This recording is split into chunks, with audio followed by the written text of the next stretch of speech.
कुछ दिखता है यहाँ पे? देखिए, मैंने प्रशांत जी से सवाल किया था और आपने भी जवाब दिया।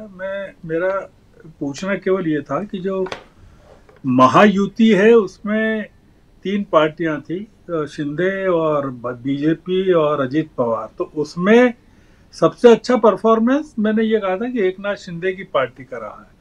ये कांग्रेस का और शरद पवार का और इनका तो रहा ही है। मैं ये कह रहा था कि जी जी आरएसएस ने अपनी रिपोर्ट में, या आरएसएस की पत्रिका विवेक ने अपनी रिपोर्ट में जो कहा है, वो अजीत पवार के साथ अलायंस को लेकर विरोध प्रकट किया है, शिंदे के साथ नहीं किया है। और मैं ये कह रहा था कि इस पूरे गेम में महाराष्ट्र में जो बेनिफिशियरी रहेगा वो शिंदे गुट रहेगा, क्योंकि उसका स्ट्राइक रेट जो है इन लोगों के गठबंधन में भाजपा से बेहतर रहा। ये मैं कह रहा था। शरद जी पवार की पार्टी का तो रहा ही है कि और कांग्रेस का भी रहा है। देखिए, राहुल गांधी से निपटना है सरकार को, और राहुल गांधी के होते हुए बहुत दिक्कतें सरकार को महसूस हो रही है। तो अब हम आपस में भी चर्चा कर सकते हैं कि निपटने का क्या तरीका हो सकता है। जी दो तरीके हो सकते हैं। या तो डेमोक्रेटिक तरीका हो सकता है कि आप चुनाव के जरिए राहुल गांधी का मुकाबला करें, और या ये हो सकता है कि गैर डेमोक्रेटिक हो सकता है, कि मतलब जो प्रजातांत्रिक नहीं हो। प्रजातांत्रिक तरीका जो नहीं हो, उसमें जो तरीका है, जो अमेरिका के राष्ट्रपति चुनाव में के दौरान अभी ट्रंप साहब ने कहा है अमेरिकी जनता से, वो ये कहा है उन्होंने, ट्रंप ने, कि आप सिर्फ मुझे इस बार वोट दे दीजिए, आपको अगली बार वोट देने की जरूरत नहीं पड़ेगी। ये उन्होंने कहा है, ओपनली कहा है। और इसको लेकर काफी अमेरिका में चर्चा। अगली बार जरूरत नहीं पड़ेगी में ये निहित है कि अगली बार चुनाव ही नहीं होंगे। मोदी जी या भारतीय जनता पार्टी को अगर बहुमत मिल जाता तो चुनाव नहीं होते, ऐसा लोगों का कहना है। संविधान में परिवर्तन हो जाता, कई चीजें हो जाती। राहुल गांधी ने क्या किया है, राजीव जी, बहुत सारी दिक्कतें पैदा करती है। राहुल गांधी डेमोक्रेटिकली लड़ना चाहते हैं सरकार से, और सरकार कहती है कि आप डेमोक्रेटिकली मत लड़िए हमसे, तो आप दूसरे तरीके से लड़िए और हम आपको दूसरे तरीके से आपके साथ व्यवहार करेंगे। ये जो तरीका है, ये वही तरीका है जो ट्वीट में राहुल गांधी ने कहा, जो डिफेमेशन के केस में राहुल गांधी के साथ किया गया था, कि उनको सूरत की अदालतें, दो अदालतें थी वहां की, फिर गुजरात हाई कोर्ट, फिर अंत में उनको रिलीफ मिली कहां से, सुप्रीम कोर्ट से। पूरी योजना राहुल गांधी को जेल में भेजने की थी, उनको डिस्क्वालीफाई करना, मकान खाली करवाना, मेंटली टॉर्चर करना उनके खिलाफ। अभी क्या हुआ, सुल्तानपुर का जो पूरा मामला है डिफेमेशन का, वो क्या है? या असम में इतने मुकदमे हैं, वो क्या है? वो तमाम जो मुद्दे हैं, भिवंडी का मामला क्या है, ये सब ये है कि राहुल गांधी इनके लिए एक बहुत बड़ा सिरदर्द बन गए हैं।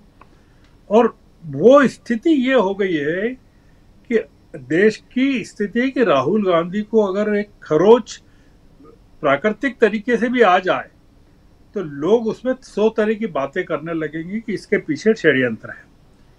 तो राहुल गांधी के प्रति लोगों का जो यकीन है, जैसा ये रविकांत जी बता रहे थे, कि वो जिस तरह के सिंबल बन गए हैं, उसमें सरकार उनको रास्ते से कैसे हटाए।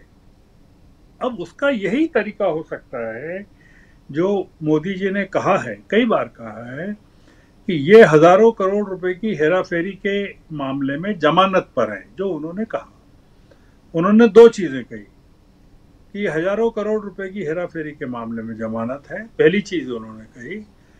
और दूसरी ये कही कि सरकार ने या मैंने एजेंसियों को खुली छूट दे दी है कि करप्शन के मामले में जीरो टॉलरेंस होगा।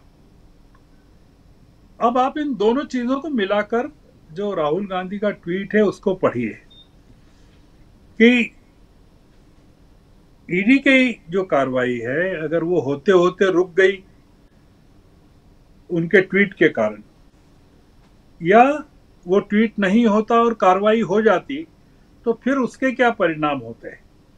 क्योंकि इस समय हमारे यहाँ के घटनाक्रम पर पूरी दुनिया की नज़र है।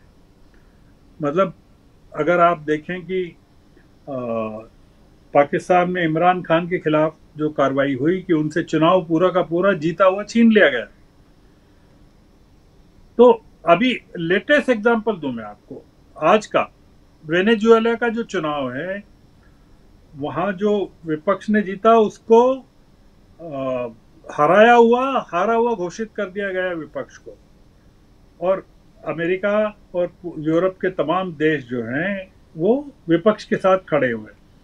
ये जो पूरी स्थिति है जो चल रही है कि विपक्ष को उसकी जीत का हकदार नहीं बनने देना, तो इसलिए राहुल गांधी की जो लड़ाई है या विपक्ष की जो लड़ाई है वो थोड़ी मुश्किल है। वो मुश्किल इसलिए है कि राहुल को जो सूत्रधार के रूप में है इस समय पूरे के पूरे विपक्ष को एक साथ मॉरल बूस्टिंग के लिए, आपने देखा ना कि किस तरह से अखिलेश यादव खड़े हुए उनके बचाव में जी। आप ने इतने गुस्से में अखिलेश को कभी नहीं देखा होगा कि आपने पूछ कैसे लिया कि इनकी जात क्या है। ये जो चल रहा है, इसलिए मैं ऐसा मानता हूं कि राहुल गांधी के ट्वीट में 99% सच्चाई है। उनके साथ सहानुभूति का फैक्टर अब सरकार के क्षेत्रों में भी बढ़ गया है, और कोई भी अगर कार्रवाई इस तरह की होगी राहुल के खिलाफ या विपक्ष के किसी बड़े नेता के खिलाफ, तो उसका पूर्व सूचना सरकार ही देगी, सरकार के जरिए ही प्राप्त होगी। और ये सरकार के लिए चुनौती सबसे बड़ी है कि अब सरकार के अंदर उसका विरोध शुरू हो गया है। मतलब पार्टी में भी शुरू हो गया है, पार्टी के अंदर भी, और नौकरशाही में भी शुरू हो गया है, जांच एजेंसियों में भी शुरू हो गया है। आप जो देख रहे हैं वसुंधरा का आज का भाषण जी, हाँ, राजस्थान का भाषण सुनिए, जो उन्होंने वहाँ नए प्रदेश अध्यक्ष बने बीजेपी के मदन लाल राठौर, उनके उसमें जो उन्होंने भाषण दिया। उत्तर प्रदेश में जो चल रहा है, जगह जगह जो चल रहा है संघर्ष बीजेपी में, और जो ब्यूरोक्रेसी है कि रात को 1:52 पर या 50 मिनट पर राहुल गांधी को सोते से जगाकर, मतलब सोते से जगाने की हिम्मत तो किसी बड़े आदमी की हो सकती है। किसी आदमी ने फोन किया, बहुत बड़े आदमी ने, और उन्होंने अटेंड करने वाले को अपने जब नाम बताया तो राहुल गांधी को उठ के वो फोन एक्सेप्ट करना पड़ा या मैसेज एक्सेप्ट कर। अब सोचिए ना कि ये कोई ऑर्डिनरी आदमी ने सूचना नहीं दी है, तो वो कौन है? मतलब कोई ईडी का कोई साधारण अधिकारी नहीं हो सकता कि उसके फोन पर राहुल गांधी उठ जाएंगे। हम थोड़ा सा इसको थोड़ा सा अलग तरीके से सोचें कि रात को 1:30 बजे जब राहुल गांधी सो रहे होंगे या 2 बजे, उनको जगाने की हिम्मत किसकी हो सकती है? वो फोन या सूचना कितने फिल्टर से होकर राहुल गांधी के पास पहुंची होगी, और फिर उसके बाद जो कॉन्फ्रेंस हुई होगी, ट्वीट बना होगा, गया होगा।